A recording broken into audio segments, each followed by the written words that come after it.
In this episode of In Ear Insights, we are live again, this time in a different place. We're at Talkwalker headquarters here in Midtown Manhattan. 48th Street is still Midtown. Just finished up a webinar on Social Networks 2020, which if you've been listening to the podcast for a little while and you haven't downloaded the paper, please go download it at trustinsights.ai/social 2020 paper.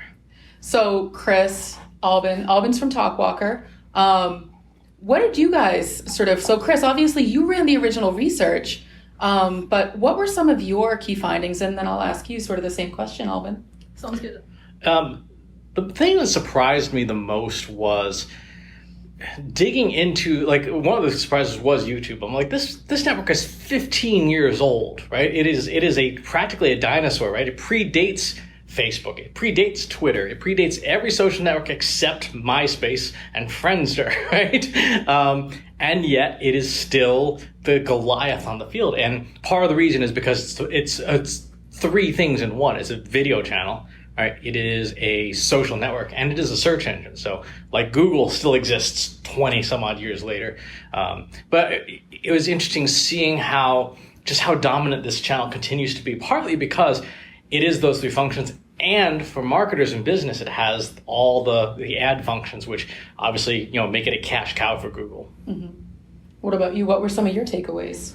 Well, there were a few things actually. One of them being that TikTok is predicted to actually go down next year, mm-hmm. which is probably because of this hype, that you hear so much about TikTok right now that, in the back of my mind, I always wonder if that should be part of my strategy because you hear so much about it. That's where the brands are going and all that thing. So you kind of start building it again, and so seeing that research kind of makes me question it a bit more, which is good. I'm less surprised about YouTube in a way because of the fact that I know it's so present in life of consumers. That's where people go for how-to videos, that's where they go to watch cooking shows, to even listen to music, surprisingly, so not even video content. So it's so present that I'm not surprised it's still there. What surprised me more when we did that webinar earlier was when we had this poll about how often brands posted on YouTube, mm-hmm. and we actually had more than half of the audience telling us that they did not have a YouTube strategy at all. It's really crazy. Yeah. I'm glad that was going to be my next question. Yeah, and it's really disheartening because video is one of those things. And Chris, you and I have talked about this quite a bit, and I'm sure you guys talk about it a lot at Talkwalker. Is people overthink it. You don't have to have a huge budget or crazy, equipment in order to create good content. If the content's good, you can get by with lesser quality. I mean, what's your stance on that? Yeah, I think it's always hard when you're a brand to actually take that step. We're still very reluctant to put ourselves in front of the camera. We feel like it's more efforts. We feel like there's more branding involved. So we tend to always go back to going to the written word first, mm-hmm. thinking, so we draft this big report, these case studies, all the kind of content that goes into our marketing strategy, which is efficient, mm-hmm. but I think we'd really gain. It would be really interesting to turn that on its head and really start, as you were mentioning, by that video. So maybe, a good resolution for 2020. Yeah. The thing that really shocked me was people, almost more than 50% said they don't use a social listening tool. I'm like, guys, social media is almost 20 years old now. What are you doing? Yeah. What happened there? No, and I mean, it was also a skewed sample, given that it's a webinar hosted by a social listening tool, yet half of the audience is still not using social listening in their daily life. So and promoted by an analytics company. I know. So I was quite surprised. I thought it was going to be a home run. Of course we do, maybe 10% that exactly. not. So sales at least has their work cut out for them. I know. I guess it's good. We're generating, interest in different audiences. So it's not just our client base listening to our webinars, but it's still very interesting. Well, that's we were talking about this in last week's episode as well, the fact that all of the conferences are stuck in 101 mode because you have so much churn at the junior level. Literally every 18 months there's a brand new person who's like, I don't know what the social media thing is, I just use it personally. And maybe that's part of it is, yes, we have the same brands that we're reaching, but this could be literally it's September as we're recording this. It could be the freshman class, the first year class of new social media managers who are all listening. I guess, and then there was that whole aspect about private communities, which I like because, I'm a huge Slack fan personally. I'm a part of 6 different communities, which I know you consider to be a rookie still, but I feel pretty advanced when I talk to my fellow marketers. And it's really great to see that, people go back to a bit more close community with more value where we're not so dependent on the algorithm, basically. So I want to go back to this idea of the people not using social listening tools and then just social media in general. And it's a question for both of you. Do you feel like one of the reasons why people aren't using a social listening tool is because there's so many social media networks? I know when we were doing the research for the paper, I didn't know what half of them were. Now, granted, I am admittedly a little bit older, but I didn't know what they were and I don't use them myself. And so, I'm wondering, do you think the lack of social media strategy is because they can't keep up? Or maybe a lack of social listening is because they just don't know where to start? I think the most important word in your statement there is that word strategy and the lack thereof. I think what's happened, again, when you have so much churn at the junior level and people who have the experience have moved on to marketing director, VP of marketing, whatever. You have a bunch of junior folks who are just being told, just wing it. Like, the socials, just do social. And there's no integrated plan of, like, these are our goals. These are the things that feed into our goals. Planning, like we discuss literally every week on the show. We do. But I think one of the things there that I really want to sort of dig into for a minute is, social media used to be sort of like the big 4. You had Facebook, Twitter, Instagram, YouTube, maybe Pinterest, but now you have all of these other smaller channels. And one of the things you were just saying, Albin, was, do I need to factor in something like TikTok? Or how fast is a platform like that going to turn around and then go away? So you spend all this time to create a plan and then it's already gone. And I think we're still shy in marketing teams to try to adopt new social networks too, because it's always a question of time, right? We try to invest our time, in the most valuable channel and all that stuff. And sometimes it's not really backed by data, it's just what we used to do. It's very hard to take a risk and invest more time in something like TikTok so we're not really that much on the lookout for other stuff. And not that ready maybe to try the new video format that is TikTok maybe, or to really put ourselves out there maybe. Well, whatever happened to Snapchat? It's still around. Are people still using it? But I guess the bigger question is it even the right audience? Well, certainly the FTC is very interested in Snapchat at the moment because they are interviewing them about Zuckerberg's basically strong-arming them out of and literally writing threatening emails, which is so dumb in the 21st century, saying, if you don't accept my buyout offer, I will copy all of your features. Well, they did. Instagram has all these features, and now the FTC is probing them. So that's a different episode. No, Snapchat's still there. It still has something like 100 and some odd million users, right? So again, like we were saying with Facebook and Instagram in the webinar, yes, we see them losing potentially a couple million people. When you have 2 billion people, that's literally 1/10 of 1%. So it's not like, oh my God, billions of people are leaving. No, that's not the case. But it really comes down to, do you know where your audience is? And one of the things that nobody seems to do in social media marketing now is send out an email to us saying, what social networks are you active on and where do you want to hear from us, right? Mm-hmm. Like when we go to our community, we list all the options, but the network we've had the most success on is Slack. Right. We've said to people, hey, you can follow us on Twitter, on Facebook, on LinkedIn, on YouTube, and blah, blah, blah, blah, blah. And we have like 15 followers in each, right? Twitter has slightly more, but we have 700 users in Slack and they're active and they're talking to each other. So it's a really question of, did you take the time to ask your audience? Slack is one of those interesting platforms. A lot of these private community platforms are, and I would like to get, Albin, your take on this, because I think marketers are resistant / confused about how powerful a private community can be, because I can't get the metrics. I can't see the public-facing stuff. I don't have to pay for it all. Yeah, exactly. So what are your thoughts on the private communities as, sort of disrupting traditional social media? I think it's really valuable, but I think there's still a lot of fears connected to private communities. Maybe they don't feel in control of it either. Like, maybe people are going to start, saying bad stuff about my brand within it, and it's going to take a life of its own within the community. How they're worried about the time investment. How do you actually do the admin work, on this type of community? How do you animate the community, things like that. There's a lot of unknowns. I think that's what really scared people. I mean, Twitter, you can, if you want to, you can just like pump out tweets about your content, and that can be all of it. And of course, you have to monitor it. This crisis can come there, but it looks simpler. Yep. Like creating an ecosystem of your own, where you basically you don't have to be the algorithm, but basically you have to be like the one in charge of the dynamics within the private community. It's more difficult, and it requires maybe a bit more strategy. Well, Katie, why don't you talk about what goes into running our Slack?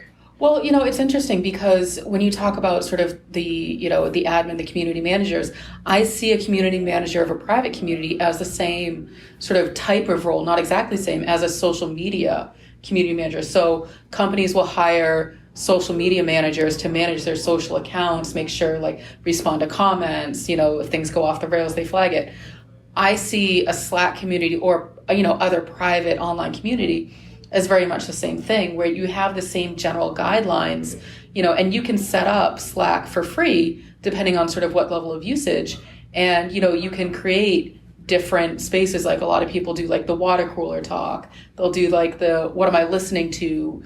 And then Slack has a lot of good plugins. So for people who are more on the technology side of things, like they're not missing, my meeting reminders, my files, all of those types of things that, it sort of becomes a productivity tool in addition to that community-based thing. And I think that one of the challenges is like, which is it? But I guess it depends on how you want to use it. No, definitely. I guess maybe we're a bit stuck in that. That's the way we use it also at Talkwalker. It's within like a team trying to optimize processes, and for that it's really useful. So we have a plugin with Google Analytics that gets us, a little bit of reporting every week. And of course it doesn't give you the whole picture, but it kind of reminds you of the need to sometimes go a bit beyond and maybe, so we got, 35% more traffic than last Monday. What happened? Maybe I'm going to want to dig into that. And we also integrate, of course, Talkwalker. We convert it into an RSS feed, and we have a channel where we get all the earned mentions of Talkwalker that we can then assign to teams and things like that and comment on, which is really useful. So, of course, is that you can never get everything into Slack directly, but it can give you good reminders that you have all these tools at your disposal and alert you into potential issues too. But yeah, for me, it's more like these private communities, like the ones you guys animate. It is a bigger dimension. You have to be able to control it, and I think that some marketing teams might not know how to do that yet. Yeah. But I mean, to the analytics question, if you're using any kind of URL shortener, all you should be doing is tagging stuff that you post in Slack as like UTM source Slack. Like we do that with our links that we share in our community. And it's astonishing because it now shows up in our customer journey at the end. It's like, this is a deal closing channel. Like, this is what gets people over the line.